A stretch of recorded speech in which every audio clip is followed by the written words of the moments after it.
Hello everyone, welcome back to Rishu science academy, जहां हम upcoming CTET की प्रिपरेशन कर रहे हैं फॉर साइंस पेपर 2। एंड ये 30 डेज रिवीजन सीरीज है, जहां पे हम जो है 30 डेज में अपना पूरा सिलेबस कंप्लीट करने वाले हैं, रिवीजन करने वाले हैं। मतलब आप कह सकते हो क्विक रिवीजन सेशन है ये, जहां पे हम अपना पूरा सिलेबस जो है कंप्लीट करने वाले हैं अलॉन्ग विद सम पीवाईक्यूज। तो आज इस सीरीज का डे 5 है। इससे पहले 4 लेक्चर्स हम कर चुके हैं। अगर आपने वो वीडियोस अभी तक नहीं देखी, वो वीडियोस भी आप जरूर देखें। इसका एक प्रॉपर प्लेलिस्ट बनी हुई है सीटेट सितंबर 2026 के नाम से, उसमें सारा मटेरियल आपको मिल जाएगा। एंड ये जो नोट्स हैं, पीडीएफ हैं, आपको मेरे टेलीग्राम चैनल पे मिलेंगे, रिशु साइंस एकेडमी। इसका लिंक भी दे दूंगी डिस्क्रिप्शन बॉक्स में, वहां से भी आप ज्वाइन कर सकते हो। तो आज का जो हमारा टॉपिक रहने वाला है दैट इज रिफ्रैक्शन। एक इंपॉर्टेंट टॉपिक है नाउ इट इज, इसमें से काफी क्वेश्चन पूछे जाते हैं। अपवर्तन क्या है, ये सारा टॉपिक हम डिस्कस करेंगे 15 से 20 मिनट में अलोंग विद सम पीवाईक्यूज। ठीक है, इसके कुछ इंपॉर्टेंट जो प्रीवियस क्वेश्चंस हैं वो भी साथ में डिस्कस करेंगे। ठीक है, चलिए एक क्विक रिवीजन ले लेते हैं। तो रिफ्रैक्शन क्या है, व्हाट इज रिफ्रैक्शन? अपवर्तन क्या है? तो रिफ्रैक्शन है bending of light. Okay, refraction क्या है? बेंडिंग ऑफ लाइट, और आप कह सकते हो change in direction of light, that is called refraction. Previous video में हमने रिफ्लेक्शन किया था, जिसमें हमने देखा था रिफ्लेक्शन क्या था, bouncing back of light is called reflection. इस तरह से लाइट रे आती थी, इंसिडेंट रे रिफ्लेक्ट होकर वापस चली जाती थी, सेम मीडियम, एक ही मीडियम में हो रहा था ये।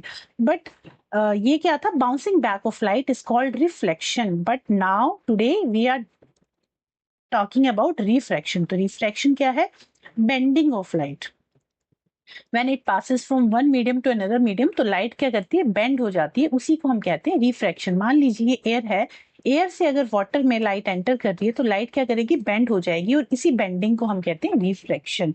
ठीक है, तो when light travels from one medium to another medium, it bends और it change its direction, then it is called अपवर्तन। ठीक है, अपवर्तन क्या है? प्रकाश का एक पारदर्शी माध्यम से दूसरे में तिरछा प्रवेश करने पर उसकी दिशा बदलना, उसी को क्या कहते हैं, अपवर्तन कहते हैं। अब जब किसी भी मीडियम में लाइट ट्रेवल करती है, एक मीडियम से दूसरे मीडियम में लाइट ट्रेवल करेगी, तो वो किस डायरेक्शन में मूव होगी? नॉर्मल से अवे होगी या टुवर्ड्स द नॉर्मल होगी, वो भी अभी डिस्कस करेंगे। बट उससे पहले एक और चीज आपको बता दूं कि speed of light changes in different medium.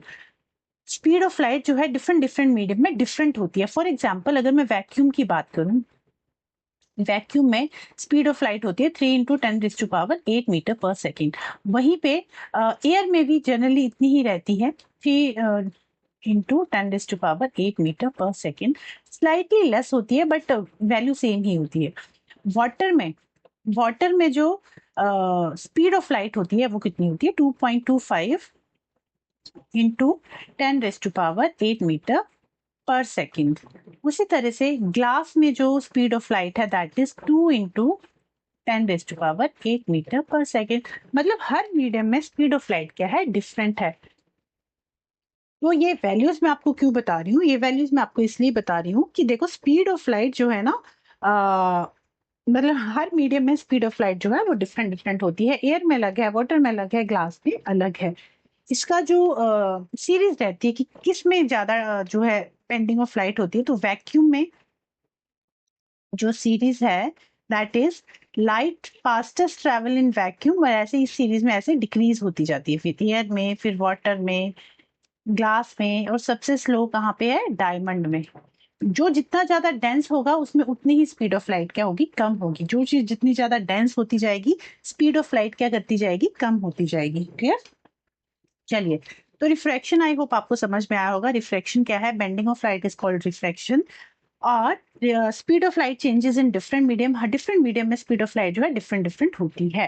Clear?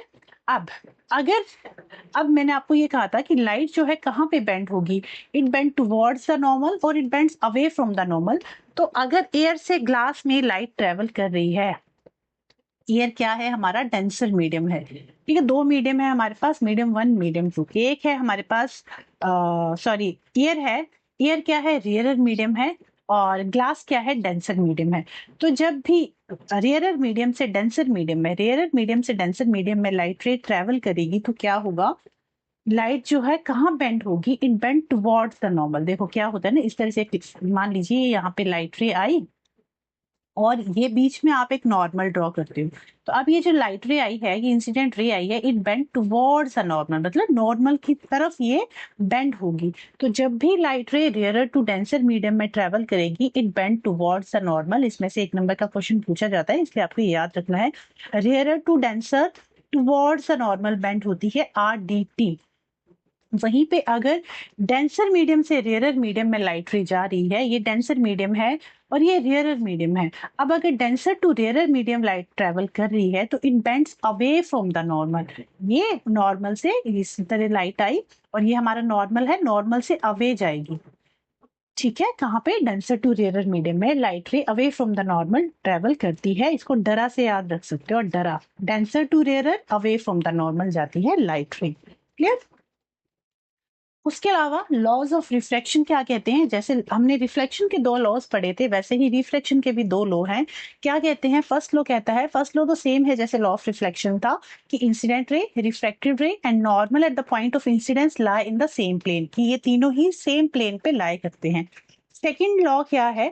Second law को स्नेल्स लॉ भी कहते हैं, और ये क्या कहता है? Sine i upon sine r is equal to constant. ये कहता है कि साइन आई जो है और sine r, angle of incidence और एंगल ऑफ रिफ्रैक्शन जो है, इट इज ऑलवेज कांस्टेंट। और ये जो कांस्टेंट है ये क्या है? This is refractive index. ये क्या है? Refractive index. Refractive index, refractive index क्या है? रिफ्रैक्टिव इंडेक्स आपको ये बताता है कि कोई भी मटेरियल लाइट को कितना अपने में से पास होने दे रहा है, that is called refractive index. Next slide में समझाती हूँ। रिफ्रैक्टिव इंडेक्स क्या है? कि how much light slow down in a medium, किसी भी मीडियम में लाइट कितनी स्लो होगी, उसी को रिफ्रैक्टिव इंडेक्स कहते हैं। Clear? And refractive index is always equal to optical density. दोनों ही सेम है, मतलब जो रिफ्रैक्टिव इंडेक्स है, रिफ्रैक्टिव इंडेक्स है, it is equal to optical density. ये दोनों सेम है। कैसे? देखो, ऑप्टिकल डेंसिटी क्या है पहले तो वो समझो। ऑप्टिकल डेंसिटी क्या है? कि कोई ऑब्जेक्ट है, ठीक है, मीन्स अगर आपसे पूछा जाए कि दोनों में डिफरेंस क्या है, क्योंकि देखो रिफ्रैक्टिव इंडेक्स भी यही बता रहा है हमें कि लाइट कितनी स्लो डाउन होगी, और ऑप्टिकल डेंसिटी भी हमें यही बता रही है कि उस मीडियम में लाइट कितनी स्लो डाउन होगी। दोनों ही हमें लाइट के बारे में बता रहे हैं कि लाइट कितनी स्लो होगी। और जो ऑप्टिकल डेंसिटी है ना, ये एक क्वालिटेटिव आइडिया है। ये क्या है? एक क्वालिटेटिव आइडिया है। क्वालिटेटिव आइडिया है। वही जो रिफ्रैक्टिव इंडेक्स है, ये क्वांटिटेटिव आइडिया है, मतलब इसमें हम एक न्यूमेरिकल वैल्यू देते हैं। जैसे फॉर एग्जांपल हमने कहा कि ग्लास का रिफ्रैक्टिव इंडेक्स कितना है, दैट इज 1.5, मतलब इसमें हम एक वैल्यू बताते हैं रिफ्रैक्टिव इंडेक्स में। और ऑप्टिकल डेंसिटी में क्या है? हम ये बताते हैं कि मतलब कोई भी चीज है जो है, कोई भी मीडियम जो है वो लाइट को कितना स्लो डाउन करेगा। ये क्वालिटेटिव मेजर है और ये क्वांटिटेटिव मेजर है। दोनों ही चीजें एक ही चीज के बारे में बात कर रहे हैं, दोनों ही यही बता रहे हैं कि लाइट कितनी स्लो डाउन होगी। तो कंफ्यूज नहीं होना है रिफ्रैक्टिव इंडेक्स और ऑप्टिकल डेंसिटी में। जितना ज्यादा रिफ्रैक्टिव इंडेक्स होगा या फिर जितनी ज्यादा ऑप्टिकल डेंसिटी होगी, स्पीड ऑफ लाइट उतनी ही कम होगी। Clear? Refractive index tells us how much a medium slow down the light. High refractive index मतलब lower speed of light and it has no unit, and इसका formula क्या है? N is equal to C upon B. ठीक है, speed of light in a medium upon speed of light in a, ठीक है, C क्या है? Speed of light, sorry यहाँ लिखती हूँ, N is equal to C upon B। ये रिफ्रैक्टिव इंडेक्स का फॉर्मूला है। N क्या है? रिफ्रैक्टिव इंडेक्स है। C क्या आपको कहता है? Speed of light in a vacuum. सीधा लिख, चल पूरा लिख देती हूँ। Speed of light in vacuum, speed of light in vacuum, ये क्या है? C। एंड V क्या आपको बता रहा है? Speed of light in given medium, speed of light in given medium. अगर आपको कभी कोई न्यूमेरिकल आ जाता है given speed of light in given medium, अभी तक स्टेट में पूछा नहीं गया, बट अगर इन केस रिफ्लेक्टिव इंडेक्स का आपको न्यूमेरिकल आ जाता है और आपको रिफ्रैक्टिव इंडेक्स निकालने को कहते हैं, तो आप इस फॉर्मूला के थ्रू रिफ्रैक्टिव इंडेक्स निकाल सकते हो। N is equal to C upon B। दोनों में से आपको एक चीज, या हो सकता है दोनों ही चीजें दी हो और आपको पूछा हो कि रिफ्रैक्टिव इंडेक्स क्या है, तो इस फॉर्मूला के थ्रू आप निकाल सकते हो। C क्या है? Speed of light in a vacuum. And V क्या है? Speed of light in given medium. Clear? चलिए, इतना क्लियर हो गया कि रिफ्रैक्टिव इंडेक्स क्या है। रिफ्रैक्टिव इंडेक्स भी वही चीज बता रहा है जो ऑप्टिकल डेंसिटी बताती है, बस रिफ्रैक्टिव इंडेक्स एक क्वांटिटेटिव मेजर है और जो ऑप्टिकल डेंसिटी है ये क्वालिटेटिव मेजर है। क्लियर? दोनों ही एक ही चीज बता रहे हैं कि जितना ज्यादा रिफ्रैक्टिव इंडेक्स होगा या जितनी ज्यादा ऑप्टिकल डेंसिटी होगी किसी मीडियम की, उतनी ही स्पीड ऑफ लाइट क्या करेगी, डिक्रीज करेगी। क्लियर, ये चीज आपको याद रखनी है। उसके अलावा कुछ और टर्म्स हैं, जैसे क्रिटिकल एंगल क्या होता है, टोटल इंटरनल रिफ्लेक्शन क्या होता है। जैसे TIR की बात चलो मैं आगे करती हूँ। क्रिटिकल एंगल क्या है, the limiting angle of for refraction. देखो क्या होता है, मान लीजिए ये डेंसर मीडियम है और ये रेयरर मीडियम है, और क्रिटिकल एंगल कब बनता है, when light travel from denser to rarer medium. अब क्या हुआ, मान लीजिए किसी पॉइंट पे यहाँ से आपने लाइट रे पैरेलल तो बिल्कुल परपेंडिकुलर तो नहीं आएगी, क्योंकि परपेंडिकुलर आएगी ना तो सेम डायरेक्शन में वो मूव कर जाती है, 0 डिग्री पे जाएगी, जीरो मतलब सीधी चली जाएगी वो, ठीक है। मान लीजिए लाइट, फिर से ड्रॉ करती हूँ इस डायग्राम को, देखो क्या हो रहा है, ये हमारे पास डेंसर मीडियम है, ये हमारे पास रेयरर मीडियम है। अब मान लीजिए एक लाइट रे आई इस तरह से, और वो क्या हुआ, ये हमारा नॉर्मल है और वो इस तरह से रिफ्लेक्ट होगी, ठीक है। अब आपने फिर से एक इंसिडेंट रे पास कराई और वो भी क्या होगी, इस तरह से पास होगी। एक और आपने इंसिडेंट रे आगे से पास कराई। अब क्या हुआ, एक केस ऐसा आएगा कि जब इंसिडेंट रे आएगी ना, तो ये इसके नॉर्मल के पैरेलली से 90 डिग्री का एंगल बनाएगी यहाँ पे, और उसी एंगल को हम कहते हैं क्रिटिकल एंगल। तो क्रिटिकल एंगल क्या है, when light travel from an optical denser to optical rare medium at a particular angle of incidence, the refracted ray travel along the boundary. Refracted ray जो है boundary के along इस तरह से travel करती जाएगी, इसी को क्रिटिकल एंगल कहते हैं, विच इज 90 डिग्री, ठीक है। एंगल ऑफ रिफ्रैक्शन क्या होगा उसमें, 90 डिग्री का होगा, इसको हम कह रहे हैं क्रिटिकल एंगल। अब वहीं पे टोटल इंटरनल रिफ्लेक्शन की अगर मैं बात करूं, तो टोटल इंटरनल रिफ्लेक्शन क्या है, अब फिर से जब लाइट रे इस तरह से जा रही है, यहां से गई और यहां से इसने क्रिटिकल एंगल बनाया। अब एक पॉइंट आएगा कि जब इंसिडेंट रे यहां से क्रॉस कराओगे, आप पास कराओगे, तो ये सेम मीडियम में वापस आ जाएगी। इसी को हम कहते हैं टोटल इंटरनल रिफ्लेक्शन, मतलब जिस मीडियम से गई उसी मीडियम में रिफ्रैक्ट होके वापस आ रही है, इसी को टोटल इंटरनल रिफ्लेक्शन कहते हैं। और ये TIR का फिनोमिना जो है आपको इसमें इंद्रधनुष रेनबो फॉर्मेशन में भी नजर आता है। और ये क्वेश्चन भी पूछा जाता है, किस तरह का क्वेश्चन पूछा जाता है वो भी हम आगे डिस्कस करेंगे, कि जो हमारा रेनबो बनता है उसमें कौन सी प्रोसेस होती है, TIR होता है, डिस्पर्जन होता है, या रिफ्रैक्शन होता है, या फिर तीनों ही होते हैं। तो इसमें तीनों ही प्रोसेस होती हैं, डिस्पर्जन भी, रिफ्रैक्शन भी और टोटल इंटरनल रिफ्लेक्शन भी, ठीक है। तीनों ही चीजें हेल्पफुल होती हैं किसके लिए, रेनबो फॉर्मेशन में। तो total internal reflection I hope आपको समझ आया होगा। बट ये कब बनता है, जब मटेरियल जो है डेंसर टू मतलब मटेरियल जो है डेंसर टू डेंसर मीडियम में ही वापस आ जा रही है। लाइट रे जो है, इंसिडेंट रे जो है डेंसर मीडियम से गई और डेंसर मीडियम में ही वापस आ रही है, इसी यहीं पे जो प्रोसेस हो रही है उसको कह रहे हैं टोटल इंटरनल रिफ्लेक्शन, ठीक है। अब total internal reflection only happens when both conditions are satisfied, when light travel from an optical denser to rare medium, या फिर angle of incidence is greater than critical angle, जो angle of incidence है वो critical angle से ज्यादा होगा, तभी TIR की प्रोसेस होगी। एंड ये कहाँ, इसको अप्लाई कहाँ करते हैं, ऑप्टिकल फाइबर्स में, प्रिज्म में और डायमंड्स में, क्लियर। तो यहां से जब लाइट रे पास कराई और पैरेलली जाएगी, तो इसको हम कहेंगे ये क्या है, 90 डिग्री एंगल बनाया, क्रिटिकल एंगल कहेंगे। और फिर जब से डेंसर मीडियम से जाके डेंसर मीडियम में ही वापस आ रही है, तो इसको हम कहेंगे this is total internal refraction, clear. चलिए, अब ऑप्टिकल रेयरर और डेंसर मीडियम में क्या फर्क है, देखो जो रेयरर मीडियम है उसमें रिफ्रैक्टिव इंडेक्स लोअर होगा, रेयर मीडियम की बात कर रही हूँ, रिफ्रैक्टिव इंडेक्स कम होगा। जहां पे रिफ्रैक्टिव इंडेक्स कम है वहां क्या होगा, लाइट फास्ट ट्रेवल करेगी। जहां पे रिफ्रैक्टिव इंडेक्स ज्यादा है, ऑप्टिकल डेंसिटी ज्यादा है, वहां पे स्पीड ऑफ लाइट क्या होगी, स्लो होगी।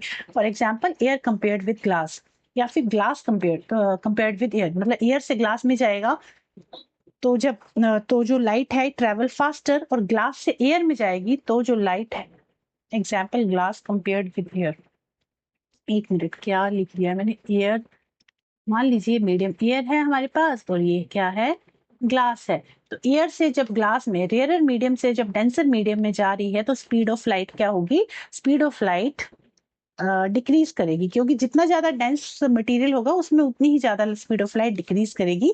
और यहाँ पे उल्टा हो जाएगा, denser to rarer medium light travel जो है ट्रेवल करेगी। मान लीजिए यहाँ पे ग्लास है, ग्लास से एयर में जब अब लाइट रे आएगी तो क्या होगा, स्पीड ऑफ लाइट क्या करेगी, यहाँ पे डेंसर टू रेयर में स्पीड ऑफ लाइट इंक्रीज करेगी, ठीक है। चलिए, ये तो हो गया रेयर और डेंसर मीडियम के बारे में। व्हाट चेंजेस ड्यूरिंग रिफ्रैक्शन, अब रिफ्रैक्शन में क्या क्या चेंजेस आते हैं, इसमें से एक डायरेक्ट 1 नंबर का क्वेश्चन पूछा जाता है। और इसमें क्या आपको याद रखना है, speed of light always change होती है। जब भी एक मीडियम से दूसरे मीडियम में लाइट रे जाएगी, speed of light always change होगी, डायरेक्शन ऑलवेज चेंज होगी, वेवलेंथ भी चेंज होगी। जो चीज चेंज नहीं होगी वो क्या है, फ्रीक्वेंसी। फ्रीक्वेंसी कभी चेंज नहीं होगी, does not change when light enter from one medium to another medium. Speed of light change होगी, डायरेक्शन चेंज होगी, वेवलेंथ चेंज होगी, तीनों ही चीजें चेंज होंगी, बट फ्रीक्वेंसी कभी चेंज नहीं होगी। और यही सीटेट का ट्रैप है। इसमें से क्वेश्चन पूछा जाता है कि फ्रीक्वेंसी कैसी रहेगी, कांस्टेंट रहेगी या चेंज हो जाएगी? तो frequency remains unchanged always, clear, it remains constant. अब इसमें एक और केस है जो आपको याद रखना है, जो मैंने अभी बीच में आपको बताया था कि when light falls normally on the surface, मतलब अगर इंसिडेंट रे इस तरह से परपेंडिकुलर आ रही है, इंसिडेंट एंगल जो है 0 डिग्री का अगर बनेगा, तो इट डज नॉट बेंड, ये सीधी अगली मतलब ये सीधा जो है क्रॉस कर जाएगी, ये बेंड नहीं होगी, ठीक है। When light falls normally on the surface, i is equal to 0, it does not bend, ये बेंड नहीं होगी, सीधा दूसरी तरफ इस तरह से निकल जाएगी। यहाँ पे क्या होगा, स्पीड और वेवलेंथ ऑफ लाइट तो चेंज होगा, स्पीड चेंज होगी, वेवलेंथ भी चेंज होगी, बट फ्रीक्वेंसी चेंज नहीं होगी। उसके अलावा डायरेक्शन इसकी चेंज नहीं होगी, वो सेम डायरेक्शन में आगे निकल जाएगी, क्लियर। तो यहाँ पे तो रिफ्रैक्शन की कहानी होगी खत्म, रिफ्रैक्शन हमने कर लिया रिवाइज। अब हम इसके कुछ क्वेश्चन आंसर्स कर लेते हैं जो प्रीवियस क्वेश्चन से आए हुए हैं। फर्स्ट क्वेश्चन है, ray of light enters two media X and Y having different optical density, दोनों की ऑप्टिकल डेंसिटी डिफरेंट डिफरेंट है। Refer to the table given below, identify A B C and D. आपको बताना है ए क्या है, B क्या है, सी क्या है, डी क्या है, ठीक है। इसमें जनरली स्पीड ऑफ लाइट की बात हुई है, फ्रीक्वेंसी की लाइट बात हुई है और वेवलेंथ की बात हुई है। यही मैंने भी आपको पीछे बताया था कि स्पीड ऑफ लाइट और वेवलेंथ ऑफ लाइट दोनों ही चेंज होंगे, बट फ्रीक्वेंसी जो है वो चेंज नहीं होगी, वो अनचेंज रहेगी, ठीक है। तो अगर स्पीड ऑफ लाइट इंक्रीज कर रही है तो वेवलेंथ ऑफ लाइट भी क्या करेगी, इंक्रीज करेगी। स्पीड ऑफ लाइट इंक्रीज कर रही है तो वेवलेंथ ऑफ लाइट भी इंक्रीज करेगी, और फ्रीक्वेंसी ऑफ लाइट क्या करेगी, अनचेंज रहेगी, इसमें कोई चेंज नहीं आएगा, क्लियर। तो ए क्या है, अनचेंज्ड, बी क्या है, इंक्रीज्ड, सी और डी क्या होगा, देखो वेवलेंथ यहाँ डिक्रीज कर रहा है तो स्पीड ऑफ लाइट भी क्या करेगी, डिक्रीज करेगी, और डी क्या रहेगा, अनचेंज्ड, फ्रीक्वेंसी कैसी रहेगी, अनचेंज्ड। अब देख लीजिए ए बी सी डी क्या है, ए अनचेंज्ड, ए अनचेंज्ड है, नो चेंज, थर्ड और फोर्थ में से आपका राइट आंसर होगा। बी क्या कर रहा है, इंक्रीज कर रहा है, तो B increase is given in option number third. C decrease कर रहा है और डी में भी कोई चेंज नहीं आएगा, ऑप्शन नंबर थर्ड जो है इस क्वेश्चन का आपका राइट आंसर होगा, ठीक है। तो इस तरह से अगर आपके कॉन्सेप्ट क्लियर है तो सेकंड्स में आप अपना आंसर जो है निकाल सकते हो। नेक्स्ट क्वेश्चन है, when a ray of light enter from medium A to medium B, its speed decreases, on further entering to medium C its speed increases. मतलब देखो क्या हुआ, when ray of light enter from medium A to medium B, speed of light जब medium A से medium B में गई, मान लीजिए मीडियम ए है और ये मीडियम बी है, ठीक है। अब क्या हुआ, रे of light enter from medium A से मीडियम बी में, मीडियम ए से मीडियम बी में जब गई तो उसकी स्पीड डिक्रीज हुई, स्पीड क्या हुई, डिक्रीज हुई। अब स्पीड डिक्रीज हुई, इट मींस इसकी ऑप्टिकल डेंसिटी क्या करेगी, इंक्रीज करेगी, है ना, ऑप्टिकल डेंसिटी इंक्रीज करेगी, दैट्स व्हाई इसकी स्पीड डिक्रीज कर रही है। मींस ये जो मीडियम स्पीड डिक्रीज की तो it means optical density increase कर रही है, मतलब ये डेंसर मीडियम है, ठीक है।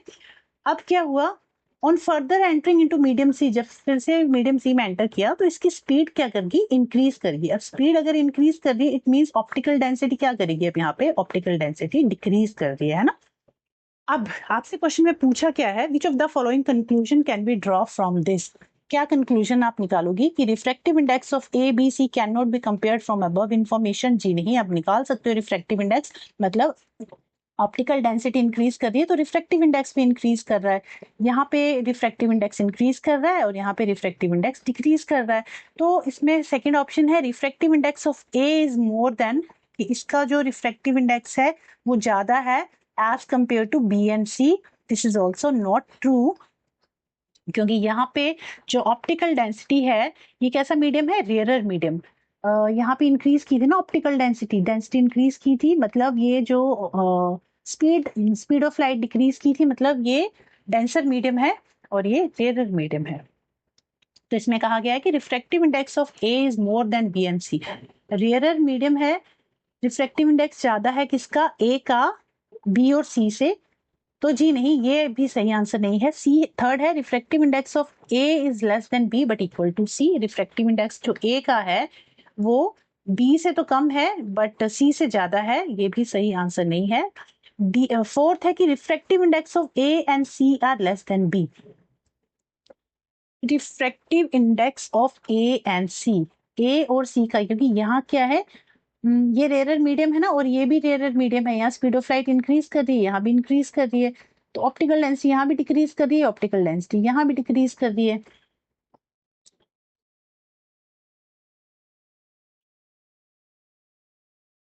ठीक है, देखो कंफ्यूज नहीं होना है, ऑप्टिकल डेंसिटी जो है वही वो रिफ्रैक्टिव इंडेक्स और ऑप्टिकल डेंसिटी मतलब सेम चीजें हैं दोनों ही, ये भी और ये भी, मतलब ऑप्टिकल डेंसिटी डिक्रीज कर रही है तो रिफ्रैक्टिव जो इंडेक्स है आर डी लिखती है मैंने, रिफ्रैक्टिव इंडेक्स की क्या, इंडेक्स भी क्या कर रहा है, डिक्रीज कर रहा है, रिफ्रैक्टिव इंडेक्स भी डिक्रीज कर रहा है यहाँ पे।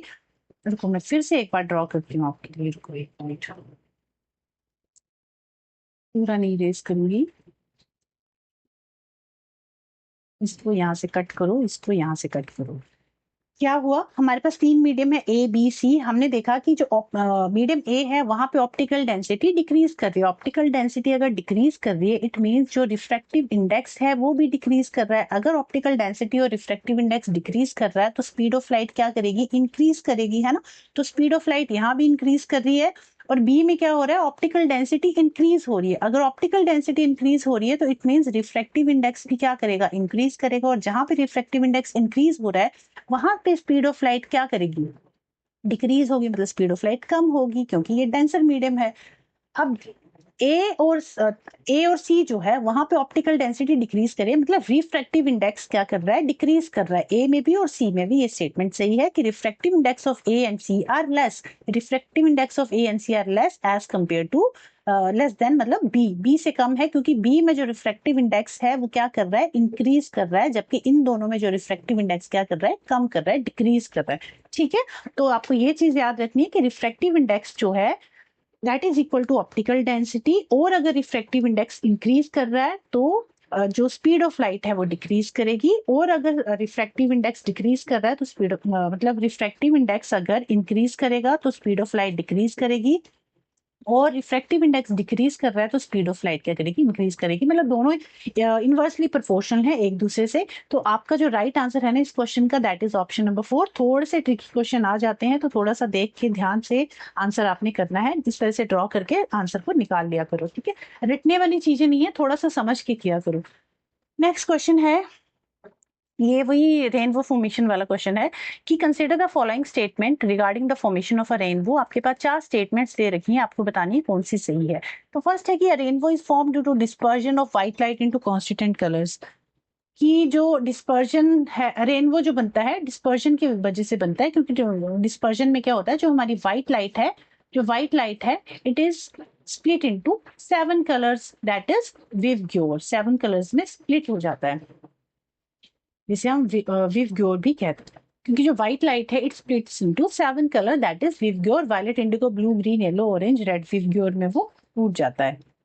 और ये स्टेटमेंट सही है, विवग्योर रेनबो डिस्पर्शन की वजह से भी बनता है। सेकंड है refraction of light occurs when sunlight enters and leaves a drop, refraction होता है कि जब सनलाइट जो है ड्रॉप के अंदर जाती है, इस तरह से वाटर की ड्रॉप है, तो जब सनलाइट अंदर जाएगी तब रिफ्रैक्शन होगा, क्योंकि एयर से वाटर में जा रही है तो बेंडिंग ऑफ लाइट हो जाएगी, यहाँ पे जैसे ही यहाँ पे एंटर करेगी ये बेंड हो जाएगा, और जैसे ही फिर ये डेंसर टू रेयर वाटर से एयर में जाएगी तो फिर से बेंड हो जाएगी। तो yes this is also true, क्योंकि हमने क्या पढ़ा रिफ्रैक्शन में, बेंडिंग ऑफ लाइट कब होती है, जब लाइट रे एक मीडियम से दूसरे मीडियम में एंटर करती है तो बेंडिंग ऑफ लाइट होती है, जिसे हम रिफ्रैक्शन कहते हैं, तो ये भी सही है। थर्ड है total internal reflection of light occurs inside the rain drop, total internal reflection जो है it occurs inside the rain drop, rain drop के अंदर टोटल इंटरनल रिफ्लेक्शन होता है, this is also true, TIR जो है रेन ड्रॉप के अंदर होता है, सेम मीडियम में डेंसर मीडियम में जाके डेंसर मीडियम में ही जो लाइट रे है वापिस आ जाती है, उसी को हम क्या कहते हैं, टोटल इंटरनल रिफ्लेक्शन। तो ये प्रोसेस भी रेन ड्रॉप के अंदर होती है। तीनों ही स्टेटमेंट सही हैं। फोर्थ भी देख लेते हैं। फोर्थ है a rainbow is formed only due to total internal reflection, does not involve dispersion, this is not true, कि सिर्फ टोटल इंटरनल रिफ्लेक्शन की वजह से ही होता है जबकि डिस्पर्जन इन्वॉल्व नहीं होता, दिस इज नॉट ट्रू। इसमें रेनबो फॉर्मेशन में डिस्पर्जन भी होता है, टोटल इंटरनल रिफ्लेक्शन भी होता है और रिफ्रैक्शन भी होता है, तीनों ही प्रोसेस होती हैं। तो इसका जो राइट आंसर है that is 1 2 3 1 2 3, that is given in option number B. Last question है आज की क्लास का। Ray of light travel from an optical denser medium to an optical rare medium. ये डेंसर मीडियम है हमारे पास और ये rare medium. What will be the change in the frequency of light? Frequency of light में क्या change आएगा? कोई चेंज नहीं आएगा। अभी हम पढ़ के आए पीछे कि वेवलेंथ चेंज होगी, स्पीड ऑफ लाइट चेंज होगी, बट फ्रीक्वेंसी में कोई चेंज नहीं आएगा, अनचेंज रहेगी। तो इसका जो राइट आंसर होगा दैट इज नो चेंज, कोई परिवर्तन नहीं होगा फ्रीक्वेंसी ऑफ लाइट में। क्लियर? आई होप आज का जो टॉपिक था रिफ्रैक्शन आपको समझ में आया होगा, रिफ्रैक्टिव इंडेक्स आपको समझ में आया होगा। रिफ्रैक्टिव इंडेक्स और ऑप्टिकल डेंसिटी में क्या रिलेशन है? दोनों सेम ही चीज के बारे में बता रहे हैं। ये आपको समझ में आई होंगी चीजें। फिर भी कोई डाउट हो तो आप मुझे कमेंट करके पूछ सकते हो। और ये आज का टॉपिक हमारा यही कंप्लीट हुआ। नेक्स्ट हम मिलेंगे अपने नेक्स्ट टॉपिक के साथ, और तब तक के लिए बाय बाय, टेक केयर।